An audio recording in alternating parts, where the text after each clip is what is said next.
ഭീകരതയ്ക്കെതിരായ Indian സൈനിക നടപടികൾക്ക് പിന്നാലെ സിന്ധു നദീജല കരാർ മരവിപ്പിച്ചത് പുനഃപരിശോധിക്കണമെന്ന് പാകിസ്ഥാൻ. ഇക്കാര്യം ആവശ്യപ്പെട്ട് ഇന്ത്യക്ക് പാകിസ്ഥാൻ കത്തയച്ചു. നിലവിൽ ചർച്ചകൾക്ക് താൽപര്യമില്ലെന്നാണ് ഇന്ത്യയുടെ മറുപടി. അച്യുതൻ ഡൽഹിയിൽ നിന്ന് ചേരുന്നു കൂടുതൽ വിവരങ്ങളുമായി. അച്യുതൻ, പഹൽഗാം ഭീകരാക്രമണത്തിന് പിന്നാലെ ഇന്ത്യയുടെ ആദ്യ നടപടി പാകിസ്ഥാനെതിരെ ഇതായിരുന്നു, ഈ സിന്ധു നദീജല കരാർ മരവിപ്പിച്ചത്.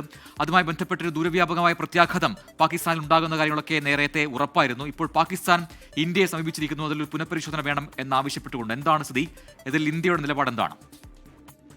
പ്രജനി, പഹൽഗാം ഭീകരാക്രമണത്തിന് പിന്നാലെയാണ് സിന്ധു നദീജല കരാർ മരവിപ്പിച്ചുകൊണ്ട് പാകിസ്ഥാനെതിരെ ഇന്ത്യ കടുത്ത നടപടി സ്വീകരിക്കുന്നത്. ഇതോടുകൂടി ഈ കരാർ മരവിപ്പിച്ചതോടുകൂടി തന്നെ പാകിസ്ഥാന്റെ പല മേഖലകളും, അത് സിന്ധു നദീജലം പ്രയോജനപ്പെടുത്തിക്കൊണ്ടിരുന്ന പല മേഖലകളും ഇപ്പോൾ വരൾച്ച നേരിടുന്നതായും അവിടെ ജലക്ഷാമം നേരിടുന്നതായും ചില റിപ്പോർട്ടുകളുണ്ട്. എന്തായാലും ആ ഒരു സാഹചര്യത്തിലൂടെ കടന്നു പോകുമ്പോഴാണ് പാകിസ്ഥാൻ വീണ്ടും ഒരു അഭ്യർത്ഥന ഇന്ത്യയോട് നടത്തിയിരിക്കുന്നത്.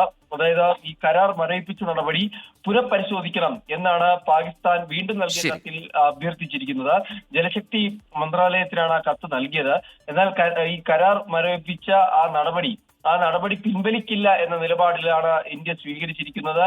ഇതുമായി ബന്ധപ്പെട്ട് ഒരു ചർച്ചയ്ക്കും താല്പര്യമില്ല എന്നാണ് ഇന്ത്യൻ വിദേശകാര്യ മന്ത്രാലയ വൃത്തങ്ങൾ ഇതുമായി ബന്ധപ്പെട്ട് ഇപ്പോൾ അറിയിച്ചിരിക്കുന്നത്. എന്തായാലും ഈ കാര്യത്തിൽ ഒരു വിട്ടുവീഴ്ചയ്ക്കും ഇന്ത്യ തയ്യാറല്ല എന്ന സന്ദേശം കൂടി നൽകുന്നുണ്ട്. അച്യുതനാണ് ഡൽഹിയിൽ നിന്നും വിശദാംശങ്ങൾ നൽകിയത്.